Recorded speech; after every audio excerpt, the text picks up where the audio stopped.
नमस्कार दोस्तों, स्वागत है आप सभी का एक बार फिर से राजू सर के नाम से इस यूट्यूब चैनल के अंदर एमसीक्यू वीडियो की स्टडी के अंदर आज हम लेके आए हैं पीजीआईएमएस रोहतक एग्जाम पेपर 2020 उसकी आंसर की और हर एक क्वेश्चन को विद रैशनल हम यहाँ पे सॉल्व करने वाले हैं। जिन लोगों ने भी कल एग्जाम दिया है या जिन्होंने नहीं दिया है, सभी लोगों को पता होना चाहिए क्या क्वेश्चंस आए थे और उनका सही आंसर क्या होना चाहिए था। तो सॉल्व करते हैं हम विद रैशनल क्वेश्चंस को।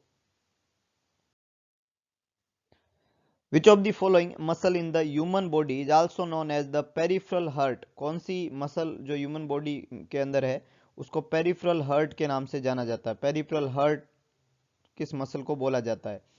ऑप्शन थे यहाँ पे डेल्टोइड सोलियम, ट्राइसेप्स और ग्लूटियस। देखिएगा, जो मसल सेंटर में होती है वो पेरिफेरल हर्ट नहीं बन सकती है ना। We all know deltoid, triceps and gluteus, ये तीनों मसल जो होती है वो सेंटर के अंदर होती है ना। तो ये पेरिफेरल हर्ट नहीं कहलाएगी। So the correct answer is B, that is soleus, है ना। B, soleus is the muscle which is known as peripheral heart of the body. Which among the following is the largest cavity in the human body? Largest cavity कौन सी है human body की? Cranial, thoracic, abdominal, pelvis. बिल्कुल सही, C यहाँ पे correct answer है। Abdominal cavity is the largest cavity of human body. Abdominal cavity is the largest cavity of human body. Which of the following nerve in the human body may get injured during intramuscular injection in the deltoid? IM injection लगाया आपने और कौन से area में लगाया? Deltoid area के अंदर। तो सवाल ने पूछा है कौन सी नर्व जो है वो इंजर्ड हो जाएगी, कौन सी नर्व जो है वो इंजर्ड हो जाएगी जब डेल्टोइड एरिया के अंदर आईएम इंजेक्शन लगाते हैं। डेल्टोइड जो मसल है वो अपर लिम्ब की मसल है। ऑप्शन दिया हुआ है पॉप्लिटियल अल्नर, मीडियन और एक्सिलरी। जो डेल्टोइड मसल है वो मसल अपर लिम्ब की है और अपर लिम्ब में जब इंजेक्टेबल कोई चीज देते हैं तो वहां पे जो पाई जाने वाली नर्व होती है वो एक्सिलरी नर्व होती है।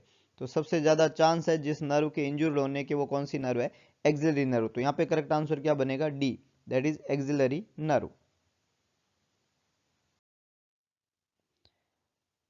How many bronchopulmonary segment are there in the human right lung? Human right lung के अंदर कितने ब्रोंकोपल्मोनरी सेगमेंट है? ऑप्शन दिए हुए हैं 10, 7, 5 और 2। ह्यूमन राइट लंग के अंदर, ह्यूमन राइट लंग के अंदर टोटल ब्रोंकोपल्मोनरी सेगमेंट यहाँ पे पूछा है ना। तीन लोब होते हैं राइट लंग के अंदर। एक तो होता है सुपीरियर लोब, एक होता है मिडल लोब और एक होता है इंफीरियर लोब। राइट लंग के अंदर तीन लोब होते हैं, superior lobe, middle lobe, inferior lobe. जो सुपीरियर लोब होता है उसके अंदर तीन ब्रोंकोपल्मोनरी सेगमेंट होते हैं। जो मिडल लोब होता है उसके अंदर दो ब्रोंकोपल्मोनरी सेगमेंट होते हैं और जो इंफीरियर लोब होता है उसके अंदर पांच ब्रोंकोपल्मोनरी सेगमेंट होते हैं। अगर आप तीनों को ऐड करें 5, 3 और 2 तो ये टोटल नंबर में कितने हो जाएंगे? 10। सो the correct answer is A, that is 10। ए यहाँ पे करेक्ट आंसर रहेगा। राइट लंग के अंदर 10 ब्रोंकोपल्मोनरी सेगमेंट होते हैं, 10 ब्रोंकोपल्मोनरी सेगमेंट पाए जाते हैं। Which one of the following is a salient feature in myasthenia gravis? myasthenia gravis बीमारी that is related to the nervous system का क्वेश्चन है। myasthenia gravis वो बीमारी होती है जिसके अंदर एसिटाइल कोलिन का लेवल जो है वो कम हो जाता है, डिक्रीज हो जाता है। एसिटाइल कोलिन का लेवल डिक्रीज हो जाता है, उसी myasthenia gravis बीमारी का सैलाइन फीचर पूछा है। तो आपको इस क्वेश्चन में एसिटाइल कोलिन कहाँ है वही अगर आपने मैच कर दिया तो भी आंसर सही हो जाता है।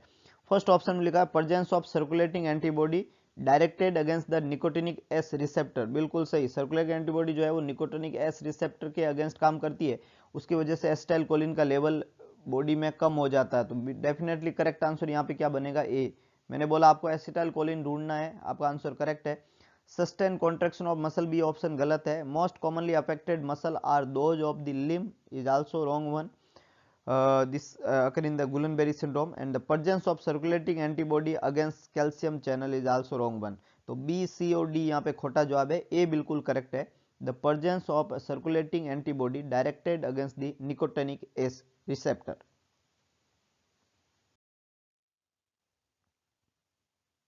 Widely asked for laboratory investigation for estimation of the glomerulus filtration rate GFR अगर आपको ज्ञात करना है तो कौन सा लेबोरेटरी इन्वेस्टिगेशन जो है उसकी मदद लेंगे जीएफआर को एस्टिमेट करने के लिए? Insulin clearance, creatinine clearance, sucrose clearance और radioactive cobalt labelled vitamin B12।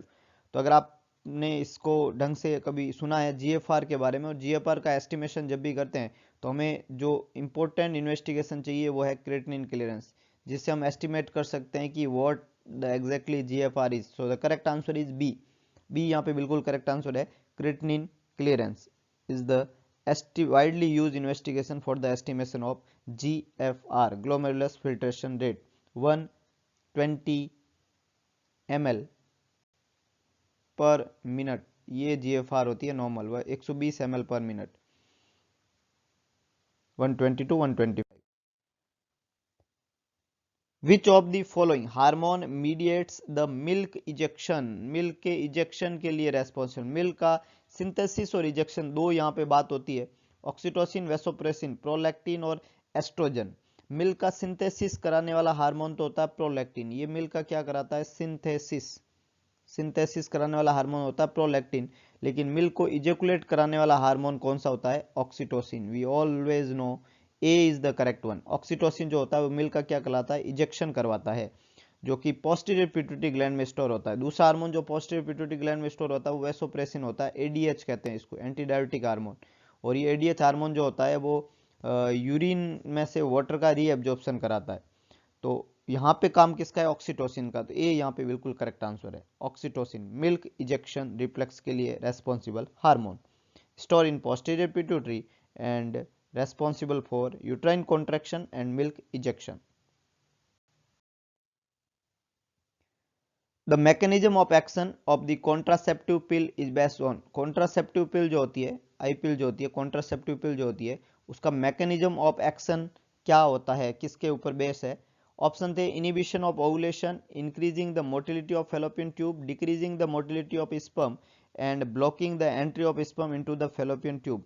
So the mechanism of action of a contraceptive pill is inhibiting ovulation। हम पढ़ते हैं कॉन्ट्रासेप्टिव डिवाइस जब हमने पढ़े हैं तो उसके अंदर हम इसकी मैकेनिज्म ऑफ एक्शन पढ़ते हैं, और इनकी मैकेनिज्म ऑफ एक्शन क्या होती है कि ये ओवुलेशन को क्या करता है, इनिबिट करता है। यहाँ पे करेक्ट आंसर क्या बनेगा, ए, इनिबिटिंग द ओवुलेशन। ओवुलेशन का इनिबिशन करना कॉन्ट्रासेप्टिव पिल का मैकेनिज्म ऑफ एक्शन होता है। ए scientific study of the human population is called, है ना, ह्यूमन पॉपुलेशन, साइंटिफिक स्टडी करना ह्यूमन पॉपुलेशन की क्या कहलाता है। बहुत ही इजी क्वेश्चन है। हिस्ट्री, साइकोलॉजी, डेमोग्राफी और population count. So the correct answer is demography. Community में पढ़ते हैं हम, demography is a scientific study of the human population, it's known as demography. तो यहाँ पे करेक्ट आंसर बनेगा C, demography is the scientific study of the human population. What is meant by sex ratio, easy question. Sex ratio का क्या मतलब है, sex ratio का क्या मतलब है। पहला दिया हुआ है the relations between male and female, that is wrong one.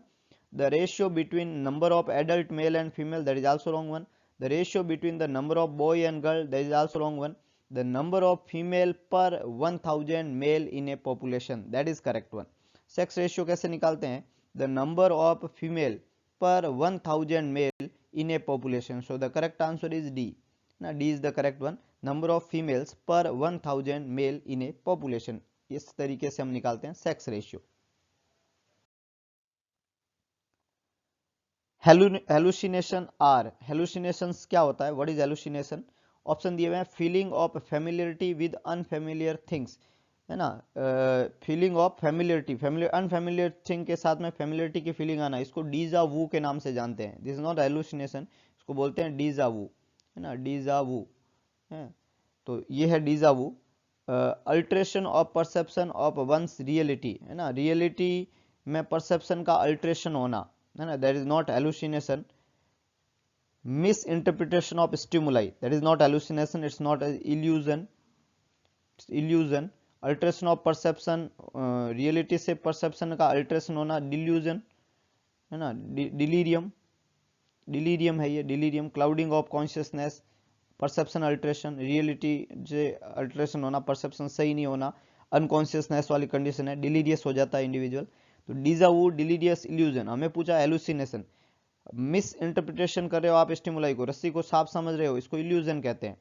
तो ए, बी और सी तीनों ही जवाब नहीं बन सकते, डेफिनेटली डी होगा। और डी में लिखा हुआ देखिएगा perception occurring without external stimuli. Yes, बिना किसी एक्सटर्नल स्टिमुलाई के भी परसेप्शन अगर होने लग जाए, है ना, कोई है ही नहीं फिर भी कुछ दिख रहा है, कोई आवाज हो ही नहीं रही फिर भी कुछ सुनाई दे रहा है, these all are the hallucination, है ना, विजुअल हेलुसिनेशन, ऑडिटरी हेलुसिनेशन, सब हेलुसिनेशन के टाइप है। तो यहाँ पे करेक्ट आंसर बनेगा डी।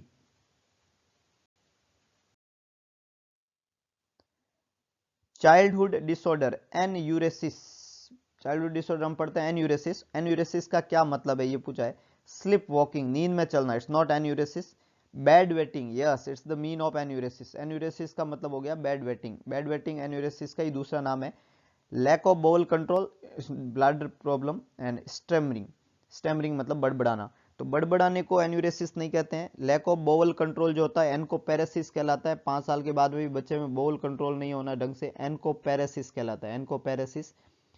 एन्यूरेसिस जो होता है वो बैड वेटिंग से संबंधित है। बच्चा जो होता है वो रात को यूरिन पास करता है बिस्तर के अंदर, इसको एन्यूरेसिस बोलते हैं। स्लिप वॉकिंग जो है इससे संबंधित नहीं है। तो यहाँ पे करेक्ट आंसर है बी। मैनिफेस्टेशन के अंदर कौन सी दवाई जो है वहां पे, विच of the following is the most common symptom of opioid toxicity. Opioid toxicity का मोस्ट कॉमन सिम्टम कौन सा है। ओपियोइड टॉक्सिसिटी का मोस्ट कॉमन सिम्टम पूछा है। तो ओपियोइड जो ड्रग है वो सेंट्रल नर्वस सिस्टम को क्या करती है, सप्रेस करती है, डिक्रीज करती है उसके एक्शन को। सेंट्रल नर्वस सिस्टम का जब सप्रेशन होता है तो वहां पे क्या देखने को मिलेगा, तो हाई फीवर और ब्लड इन यूरिन का संबंध इससे नहीं है। दो ऑपोजिट ऑप्शन दिए हुए, डायलेटेड प्यूपिल और कॉन्स्ट्रिक्टेड प्यूपिल। तो जब भी ओपियोइड की टॉक्सिसिटी होती है, सेंट्रल नर्वस सिस्टम सप्रेस होता है, वहां पे देखने को मिलेगा कॉन्स्ट्रिक्टेड प्यूपिल। इसी को हम क्या बोलते हैं, पिन पॉइंट प्यूपिल। क्या बोलते हैं, पिन पॉइंट प्यूपिल। तो ओपियोइड टॉक्सिसिटी में कॉन्स्ट्रिक्टेड प्यूपिल या पिन पॉइंट प्यूपिल देखने को मिलता है और ये इंडिकेट करेगा ओपियोइड टॉक्सिसिटी को। तो डायलेटेड प्यूपिल यहाँ पे जवाब नहीं बन सकता, पिन पॉइंट प्यूपिल या कॉन्स्ट्रिक्टेड प्यूपिल ही करेक्ट आंसर रहेगा। ओपियोइड टॉक्सिसिटी में ज्यादातर मॉर्फिन की टॉक्सिसिटी होती है। इसके अलावा पिन पॉइंट प्यूपिल देखने को मिलता है पोंटाइन हेमरेज के अंदर, और पिन पॉइंट प्यूपिल जो है वो देखने को मिलेगा सेंट्रल नर्वस सिस्टम की इंजुरी में। तो यहाँ पे करेक्ट आंसर बनेगा A, constricted pupil is the sign of opioid toxicity. जिसका एंटीडोट दिया जाता है नेलोक्सोन या नेल्ट्रोक्सोन, है ना। इसका एंटीडोट क्या रहेगा, नेलोक्सोन या नेल्ट्रोक्सोन। ओपियोइड टॉक्सिसिटी का एंटीडोट है नेलोक्सोन या नेल्ट्रोक्सोन, ये इंपॉर्टेंट बात रहती है। Which of the following drug is used in the treatment of roundworm infestation? Roundworm infestation जो है उसका कौन सा ड्रग यूज की जाती है as a treatment. Roundworm infestation के अंदर कौन सी दवाई यूज की जाएगी एज ए ट्रीटमेंट। इन्फेस्टेशन जिस भी होता है, राउंडवर्म, टैपवर्म, हुकवर्म, उसकी ड्रग ऑफ चॉइस क्या रहेगी, एल्बेंडाजोल। कौन सी दवाई काम में ली जाती है, एल्बेंडाजोल 400 मिलीग्राम, है ना, 400 मिलीग्राम एल्बेंडाजोल जो है मेडिकेशन, एडल्ट डोज जो रहती है वो दिया जाता है 400 milligram albendazole use in the treatment of roundworm. तो the correct answer is C. Which of the following is the antidote for organophosphorus poisoning. Organophosphorus poisoning का एंटीडोट कौन सा है, ये क्वेश्चन के अंदर पूछा गया है। ऑप्शन दिए हुए यहाँ पे, organophosphorus poisoning antidote physostigmine, second option है एट्रोपिन, थर्ड है डाइजेपाम और फोर्थ वन है EDTA. Antidote for organophosphorus poisoning क्या पूछा गया है, एंटीडोट पूछा गया किसका, ऑर्गेनोफॉस्फोरस पॉइजनिंग का। So the antidote of organophosphorus poisoning is atropine sulphate. So the correct answer is B. Atropine sulphate जो होता है वो ऑर्गेनोफॉस्फोरस पॉइजनिंग का एंटीडोट होता है। ऑर्गेनोफॉस्फोरस पॉइजनिंग जो होती है वो रिसेप्टर को ब्लॉक करती है ना, रिसेप्टर को डैमेज करती है, जो है सॉरी, जो बाइंडिंग साइट होती है, बाइंडिंग इनिबिटर साइट होती है, कोलिनेस्ट्रेज साइट जो होती है उसको डैमेज करती है, एसिटाइल कोलिन की बाइंडिंग साइट को, जिससे बॉडी में एसिटाइल कोलिन का लेवल बढ़ जाता है। एसिटाइल कोलिन को लेवल ज्यादा होने की कंडीशन में कोलिनर्जिक का लेवल ज्यादा है वो, और उसके अगेंस्ट जो दवाई दी जाएगी वो एंटी कोलिनर्जिक ड्रग। और एट्रोपिन सल्फेट कैसी दवाई है, एंटी कोलिनर्जिक, इसको हम एड्रीनर्जिक दवाई भी कहते हैं। एंटी कोलिनर्जिक ड्रग है जो काम में लिया जाता है। So the correct answer is B, that is atropine sulphate. The level of which of the following immunoglobulin will be raised in allergic condition। Allergic condition के अंदर कौन से इम्यूनोग्लोबुलिन का लेवल जो है वहां पे बढ़ जाएगा।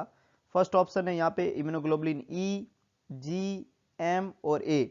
एलर्जिक कंडीशन के अंदर, है ना, एलर्जिक कंडीशन के अंदर बॉडी में बढ़ने वाले इम्यूनोग्लोबुलिन का लेवल जो होता है वो इम्यूनोग्लोबुलिन ई होता है, IgE।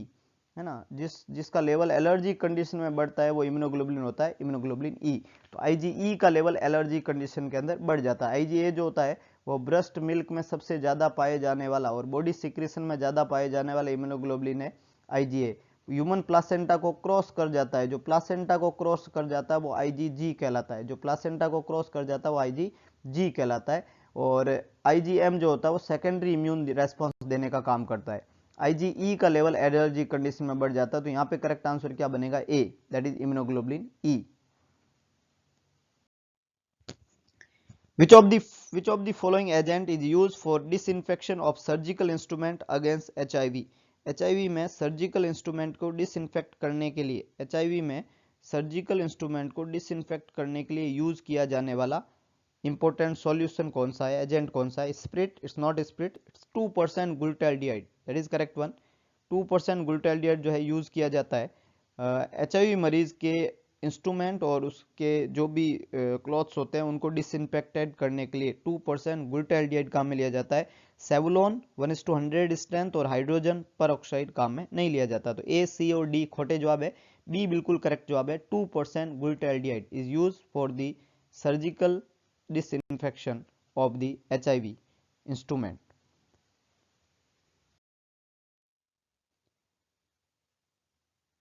Biologic agent of which of the following condition was discovered by Robert Koch? Robert Koch ने कौन सा जो है एजेंट डिस्कवर्ड किया? रॉबर्ट कोच की डिस्कवरी यहाँ पे पूछी हुई है, बहुत easy question. Typhoid, smallpox, tuberculosis और polio. We all know Robert Koch ने जिस बीमारी का माइक्रो ऑर्गेनिज्म डिस्कवर्ड किया वो है mycobacterium tuberculi, that cause a disease that is known as tuberculosis. तो ट्यूबरकुलोसिस का पॉजिटिव ऑर्गेनिज्म माइकोबैक्टीरियम ट्यूबरकुलाई जो है उसकी खोज करने का श्रेय जो है वो रॉबर्ट कोच को जाता है। इसलिए टीबी को पल्मोनरी कॉक्स के नाम से भी जानते हैं। ये कॉक्स वर्ड जो है रॉबर्ट कोच के नाम से ही है। तो सी यहाँ पे करेक्ट आंसर है। ट्यूबरकुलोसिस को जो है डायग्नोस किसने किया? रॉबर्ट कोच ने। The genome of corona virus consist of, corona virus जो है उसका जीनोम किससे बना हुआ है? कोरोना वायरस कोविड-19 बोल दो या कोरोना वायरस 2019 या कोरोना वायरस डिजीज 2019 बोल दो, उसका जीनोम इट्स आरएनए और DNA virus. Yes, it's a RNA virus. Corona virus जो है वो किस तरीके का वायरस है? Corona virus is a RNA virus. बहुत अच्छे, A is the correct one. Corona virus कैसा वायरस है? RNA virus. बहुत RNA and DNA is the wrong one, not DNA, neither RNA not DNA, ये भी गलत है। So the correct answer is A. B, C और D जो है वो खोटे जवाब है। RNA virus is A, corona virus is a RNA virus. तो A is the correct one. Which of the following pathogen causes gas gangrene? Gas gangrene करने वाला पैथोजन कौन सा है? कौन सा पैथोजन जो है वो करता है, कारण बनता है किसका? गैस गैंग्रीन का। तो गैस गैंग्रीन का कारण कौन सा पैथोजन है? माइकोप्लाज्मा, क्लोस्ट्रीडियम परफिंजे, कोरोना वायरस और विब्रियो कोलेरा। गैस गैंग्रीन करने वाला पॉजिटिव पैथोजन जो है वो कौन सा? ये ऑप्शन क्वेश्चन में पूछा है। गैस गैंग्रीन जो होते हैं हमने गैंग्रीन को डिटेल से पढ़ना है। उसमें ड्राई गैंग्रीन, वेट गैंग्रीन और गैस गैंग्रीन, तीन तरीके के गैंग्रीन होते हैं। गैंग्रीन का मतलब होता है किसी एरिया में ब्लड की सप्लाई नहीं होने की वजह से जो गैंग्रीन कहलाता है। ड्राई गैंग्रीन वो जो ब्लड सप्लाई रुकने से एकदम ड्राई हो गया और ब्लैक हो गया। वेट गैंग्रीन जिसमें माइक्रो ऑर्गेनिज्म ग्रोथ कर जाते हैं और एक स्पेसिफिक माइक्रो ऑर्गेनिज्म अगर क्लोस्ट्रीडियम परफिंजेस वहां पे ग्रोथ कर जाता है तो उस गैंग्रीन को हम गैस गैंग्रीन के नाम से जानते हैं। So the causative agent for gas gangrene is Clostridium perfringens. B is the correct one. तीन गैंग्रीन, ड्राई, वेट और गैस गैंग्रीन, और specific bacteria clostridium perfringens causes gas gangrene. तो बी यहाँ पे करेक्ट आंसर बनेगा। Which of the following agent is used for the sterilisation of disposable syringe? Disposable जो syringe होती है उसको स्टरलाइज करने वाला एजेंट कौन सा होता है? Infra radiation, ultra radiation, gamma radiation, sodium hypochloride. Sodium hypochloride. तो अगर आपको डिस्पोजेबल सिरिंज जो है उसको जो है वहां पे क्या करना है? स्टरलाइजेशन करना है, तो we can use gamma radiation. क्या यूज कर सकते हैं हम? Gamma radiation is the agent which is use for the disinfection of disposable syringe. So the correct answer is C, that is gamma radiation. Chorionic gonadotropin is secreted by HCG जो hormone है chorionic gonadotropin HCG का full form human chorionic gonadotropic hormone उसका secretion कौन करता है placenta thyroid gland ovary और uterus we all know HCG is secreted by placenta placenta के बनने से पहले है ना प्लासेंटा के बनने से पहले एचसीजी हार्मोन का सिक्रीशन जो है वो सिनसाइटोट्रोपोब्लास्ट करता है और उसके बाद में प्लासेंटा इसका सिक्रीशन करता है थायराइड ग्लैंड जो होता है वो T3 और T4 हार्मोन का सिक्रीशन के लिए रेस्पॉन्सिबल है ओवरी ग्लैंड जो होती है वो एस्ट्रोजन और प्रोजेस्टेरोन दो हार्मोन है एस्ट्रोजन और प्रोजेस्टेरोन इनके सिक्रीशन के लिए जिम्मेदार होती है और uterus is not A gland तो ये कोई हार्मोन सिक्रेट नहीं करेगी प्लासेंटा हार्मोन सिक्रेट करती है HCG so the correct answer is A that is placenta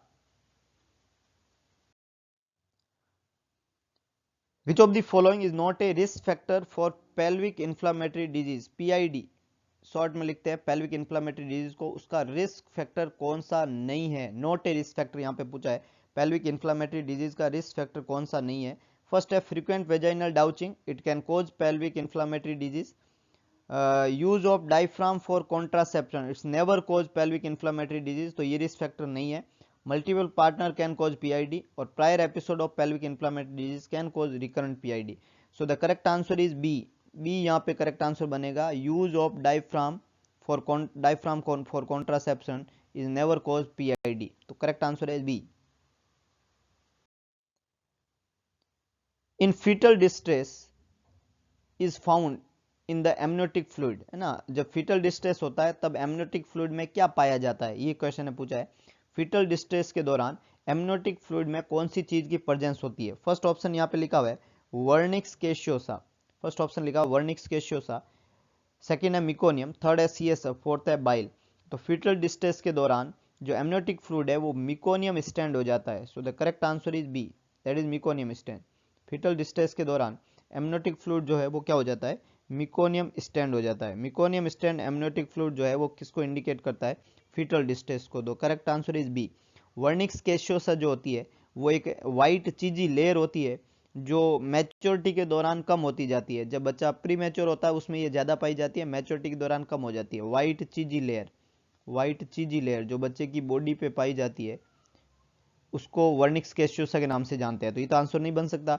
CSF वो फ्लूइड है जो है वेंट्रिकल्स के अंदर बनता है सेरिब्रोस्पाइनल फ्लूइड कहते हैं बाइल वो फ्लूइड है जो लीवर के अंदर बनता है बिलियरी डक्ट के अंदर ये चलता है तो ये आंसर नहीं बन सकते the correct answer is B that is meconium stand लिखकर बोलते हैं एमनियोटिक फ्लूइड को जब फीटल डिस्ट्रेस होता है तो और ये फीटल डिस्ट्रेस को इंडिकेट करता है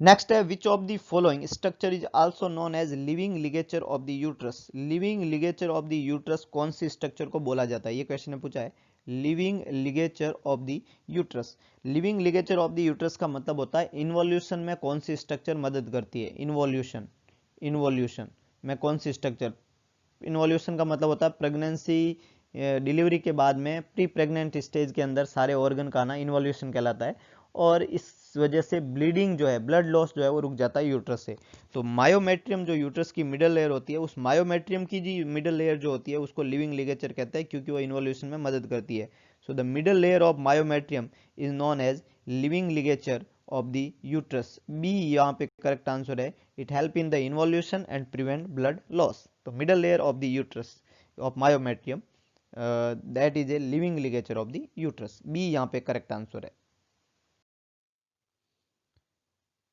नेक्स्ट है क्विकनिंग जो है फर्स्ट फीटल मूवमेंट है ना क्विकनिंग का मतलब होता है first fetal movement felt by mother first fetal movement felt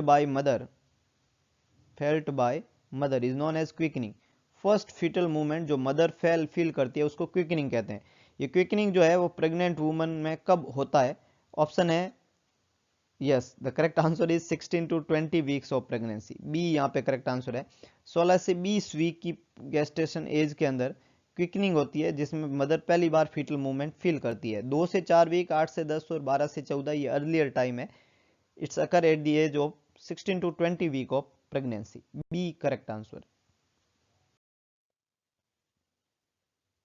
which one of the following is seen in pre eclampsia के अंदर क्या देखने को मिलता है चार चीजें देखने को मिलती है प्री इक्लेम्सिया के अंदर जिसमें तीन चीजें ज्यादा इंपॉर्टेंट है। पहला है हाइपरटेंशन, हाइपरटेंशन। दूसरा यहाँ पे रहता है प्रोटीन यूरिया, जो कि ए ऑप्शन में यहाँ पे लिखा हुआ है। और तीसरा रहता है एडिमा। हाइपरटेंशन, प्रोटीन यूरिया और एडिमा, ये तीनों मिल के इंडिकेट करते हैं प्री इक्लेम्पसिया को। सो the correct answer is A, that is protein urea. ये प्री इक्लेम्पसिया के अंदर काउंट होता है। वेट लॉस नहीं, इसमें वेट गेन होगा। हाइपरटेंशन नहीं, हाइपरटेंशन होता है। और एक्सेसिव फेशियल हेयर का संबंध प्री इक्लेम्पसिया से नहीं है। तो बी, सी और डी खोटे जवाब है। एक्सेसिव फेशियल हेयर फीमेल के अंदर फेनिटोइन की टॉक्सिसिटी को इंडिकेट करता है और उसको अर्सुइटिज्म कहते हैं। यहाँ पे करेक्ट आंसर है A, that is proteinuria. Which of the following is mainly responsible for childhood illness? कौन सा चाइल्डहुड इलनेस के लिए मेनली रेस्पॉन्सिबल फैक्टर है? चाइल्डहुड लाइफ के अंदर बच्चों में होने वाली बीमारियों को चाइल्डहुड इलनेस कहते हैं। चाइल्डहुड इलनेस के दौरान कौन सा मेन रेस्पॉन्सिबल फैक्टर होता है? इन्फेक्शन, एक्सीडेंट्स, माल न्यूट्रिशन और इन्फेस्टेशन। तो चाइल्डहुड लाइफ में बच्चों को ज्यादा बीमारियां उन्हीं बच्चों को होती है जो बच्चे क्या रहते हैं, माल नरिश्ड। तो बिल्कुल सही सी यहाँ पे। माल न्यूट्रिशन जो है वो मोस्ट कॉमन कारण बनता है, मेन रेस्पॉन्सिबल फैक्टर बनता है चाइल्डहुड इलनेस का, malnutrition. C is the correct one. Accident जो होता है वो यंग एज के अंदर डेथ का मोस्ट कॉमन कारण बनता है, एक्सीडेंट्स।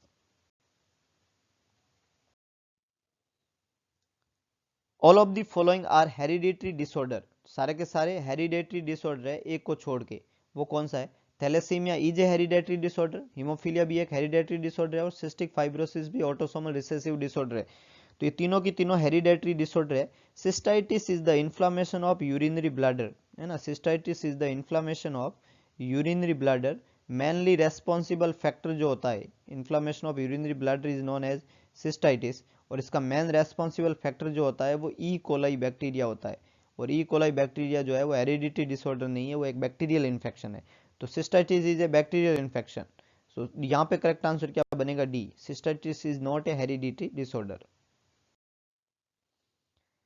ए ventriculo peritoneal shunt, VP shunt इसको कहते हैं, VP shunt, use in the treatment of. दो तरह के संट होते हैं, VA shunt, ventriculo atrial shunt और ventriculo peritoneal shunt. Most common ventriculo peritoneal shunt काम में लिया जाता है जब फ्लूइड एक्यूमुलेट हो जाता है वेंट्रिकल्स के अंदर, that is CSF. CSF accumulate in ventricle is known as hydrocephalus. बिल्कुल करेक्ट आंसर ए, यहाँ पे करेक्ट आंसर है हाइड्रोसिपलस। एक न्यूरोलॉजिकल एलिमेंट छोटे बच्चों में पाया जाता है। ऑब्स्ट्रक्शन के कारण सीएसएफ वेंट्रिकल के अंदर इकट्ठा हो जाता है और वेंट्रिकल की साइज बड़ी हो जाती है और उसके ट्रीटमेंट में VP shunt, ventricle peritoneal shunt काम में लिया जाता है। तो ये यहाँ पे करेक्ट आंसर है। कार्डियोमेगली, एसाइटिस और प्लूरल इफ्यूजन जो है वो खोटे जवाब है।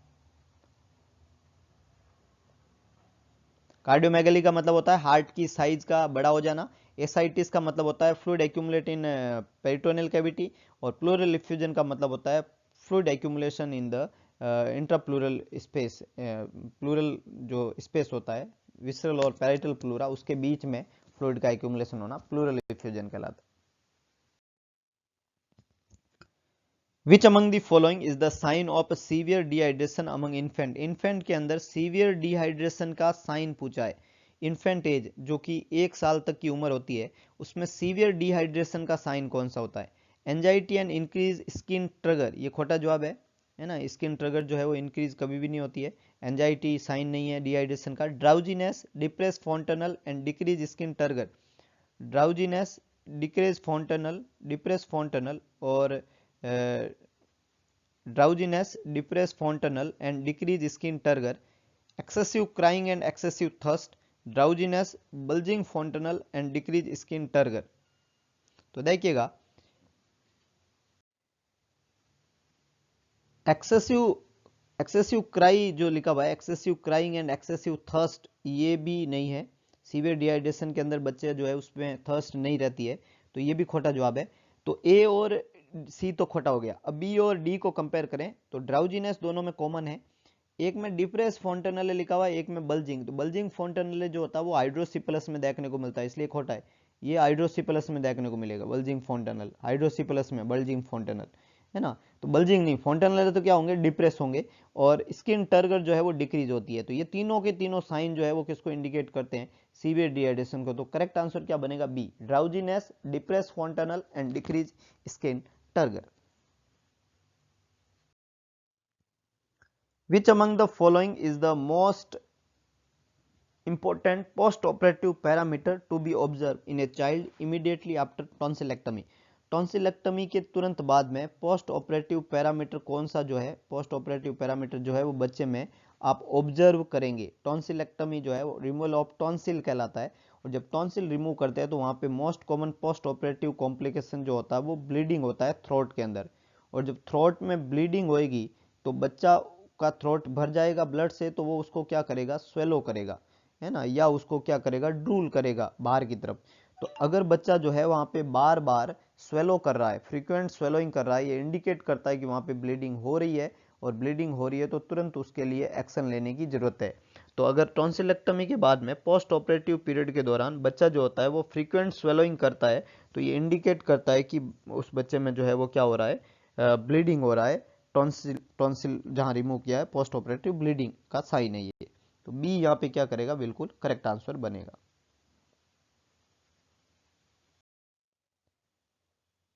Severe generalise oedema is called, severe generalise oedema जो है उसको किस नाम से जाना जाता है, myxoedema, pitting oedema, anasarca, dependent oedema. तो सीवियर जनरलाइज एडिमा जो है उसको एनासार्का के नाम से जानते हैं। सी यहाँ पे बिल्कुल करेक्ट आंसर है, anasarca is the severe generalise oedema, anasarca is the severe generalise oedema.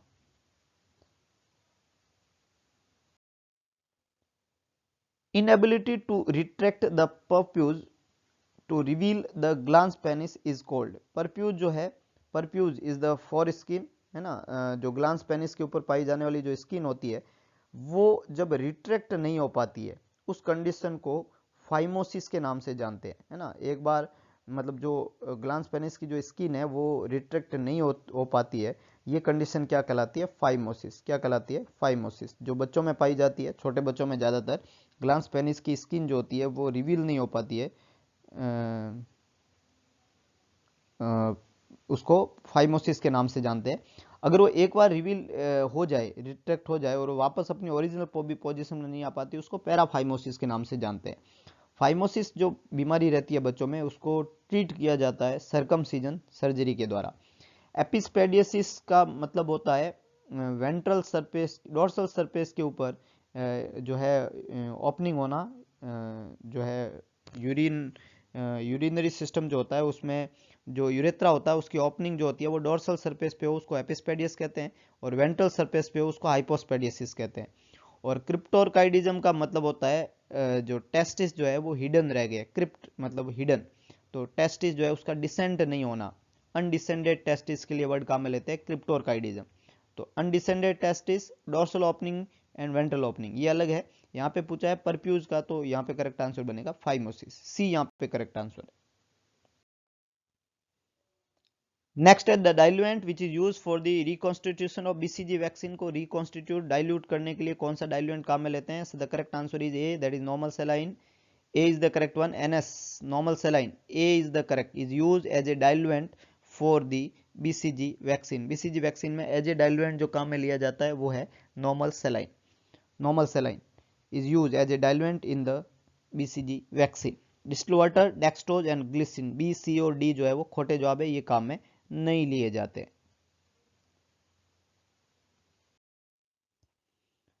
Next है Pap smear examination procedure to detect carcinoma of cervix is an example of. Pap smear जो डिटेक्शन प्रोसीजर किया जाता है, Pap smear जो test किया जाता है procedure cervical carcinoma को डिटेक्ट करने के लिए, कौन सा प्रिवेंशन है, प्राइमरी, सेकेंडरी, स्पेसिफिक प्रिवेंशन और टर्सरी प्रिवेंशन। देखिएगा प्रिवेंशन के ऊपर एक पूरा वीडियो लेक्चर हमने 2-3 दिन पहले पढ़ा है, और यहाँ से एक क्वेश्चन बना है, ये हमारे लिए सौभाग्य की बात है।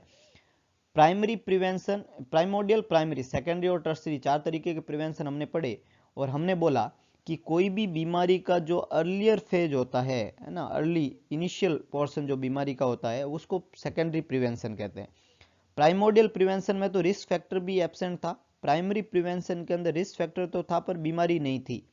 लेकिन यहाँ पे सर्वाइकल कार्सिनोमा, कोई एक बीमारी हुई है मरीज को, और मान लो हम सस्पेक्ट कर रहे हैं कि उसको शायद कार्सिनोमा ऑफ सर्विक्स है, प्रॉब्लम तो कुछ है लेकिन हमने अभी सस्पेक्ट किया कि उसको कार्सिनोमा ऑफ सर्विक्स है, ऐसा हमारा सस्पेक्शन है।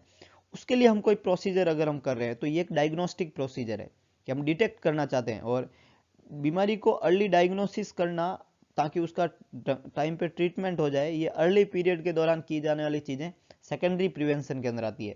तो डेफिनेटली यहाँ पे करेक्ट आंसर क्या बनेगा, B, that is secondary prevention. तो पैप स्मीयर एग्जामिनेशन प्रोसीजर जो है वो सर्वाइकल कार्सिनोमा के डिटेक्शन के लिए करते हैं, ये सेकेंडरी प्रिवेंशन का एग्जाम्पल है, B is the correct one. Next question यहाँ पे पूछा हुआ है, इन्फेंट मोर्टेलिटी रेट जो होती है उसको एक्सप्रेस कैसे करते हैं।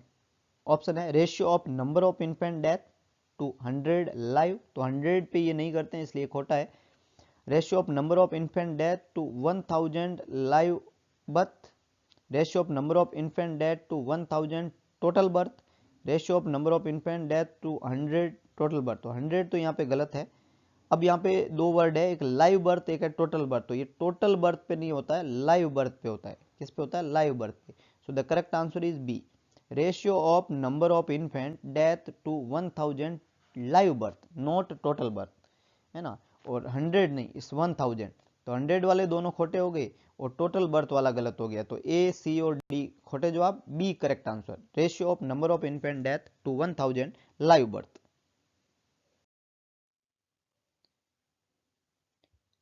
Constant presence of a disease और इन्फेक्शन, किसी भी बीमारी या किसी भी इन्फेक्शन का लंबे समय तक लगातार प्रेजेंट होना विद ए गिवन जियोग्राफिकल, किसी पर्टिकुलर जियोग्राफिकल एरिया में क्या कहलाता है, एपिडेमिक, स्पोरेडिक, एंडेमिक और पेंडेमिक। यस, इट्स एंडेमिक, है ना। कॉन्स्टेंटली किसी पर्टिकुलर जियोग्राफी एरिया में लंबे समय तक किसी बीमारी का प्रेजेंट होना एंडेमिक कहलाता है। सी बिल्कुल करेक्ट आंसर है, सी यहाँ पे करेक्ट आंसर है।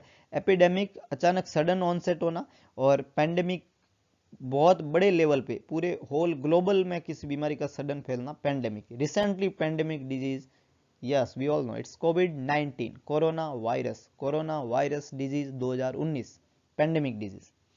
यहाँ पे करेक्ट आंसर बनेगा C, that is endemic.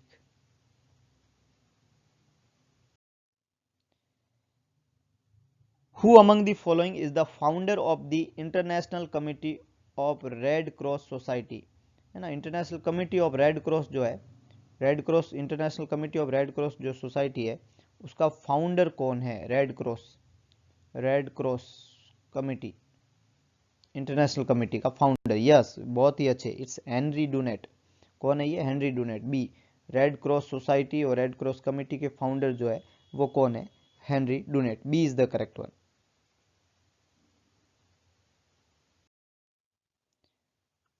The international council of nurses, ICN जो है उसका हेडक्वार्टर कहाँ है। इंटरनेशनल काउंसिल ऑफ नर्सेज जो है उसका headquarter New York, London, Geneva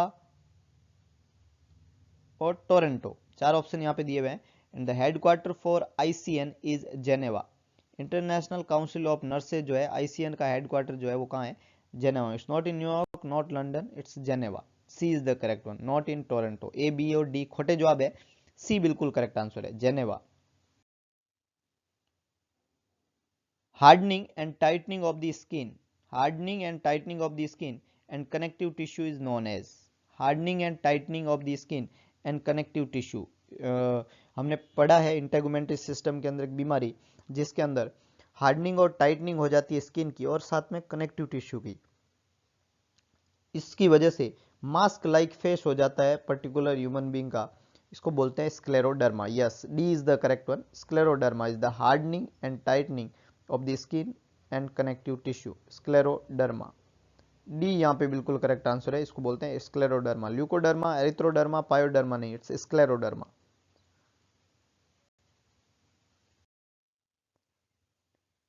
prolong immobility में act as a risk factor leading to, लंबे समय तक अगर कोई इंडिविजुअल इमोबलाइज है, मोबिलिटी नहीं है, तो उसमें ब्लड की स्टेसिस होती है जिससे थ्रोम्बस बनते हैं और यही थ्रोम्बस एम्बोलिज्म बन सकता है ना। तो करेक्ट आंसर है फॉर्मेशन ऑफ थ्रोम्बो एम्बोलिज्म, है ना। प्रोलॉन्ग टाइम तक अगर कोई इंडिविजुअल बेड रिडन है तो उसमें जो रिस्क फैक्टर है, जो चीज बनने की संभावना है, वो होती है formation of thrombo embolism. Decrease bone resorption, decrease serum calcium level, increase haemoglobin formation, ये सब खोटे जवाब है। हीमोग्लोबिन कम हो जाएगा, कैल्शियम ज्यादा हो जाता है, बोन का रिजॉर्प्शन इंक्रीज हो जाता है। तो ए, सी और डी खोटे जवाब है, बी बिल्कुल करेक्ट आंसर है, formation of thrombo embolism.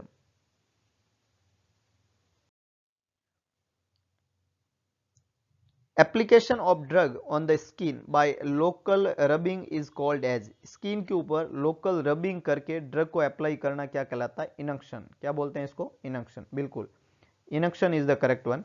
Skin को ऊपर ड्रग को रब करके अप्लाई करना इनक्शन कहलाता है। इनस्टिलेशन का मतलब होता है किसी भी बॉडी कैविटी में ड्रग को डालना, जैसे आई ड्रॉप, ईयर ड्रॉप हम डालते हैं, इसको इनस्टिलेशन कहते हैं।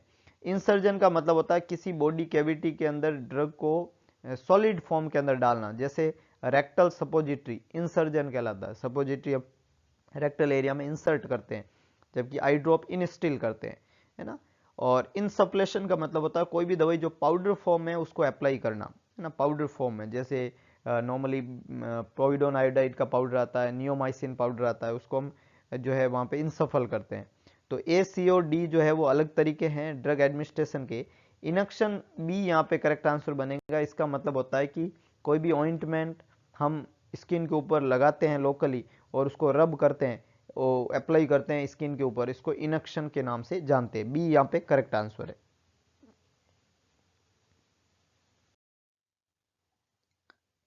नेक्स्ट है क्लर्क्स रूल। क्लर्क्स रूल जो होता है वो यूज किया जाता है किसके लिए? Evaluation of the IQ of child, it's not use for IQ evaluation. Child mental growth, ये भी नहीं है, और चाइल्ड फिजिकल ग्रोथ, ये भी नहीं है। ए, बी और सी तीनों ही जवाब नहीं है। क्लर्क रूल जो होता है वो drug dose, paediatric drug dose का एक फॉर्मूला है। तो estimation of paediatric dose of the drug, D यहाँ पे करेक्ट आंसर है। ड्रग की डोज को एस्टिमेट करने के लिए, इवेलुएट करने के लिए जो फॉर्मूला यूज किया जाता है उसको क्लर्क रूल या क्लर्क फॉर्मूला के नाम से हम जानते हैं। तो यहाँ पे करेक्ट आंसर बनेगा D, that is estimation of paediatric doses of the drug.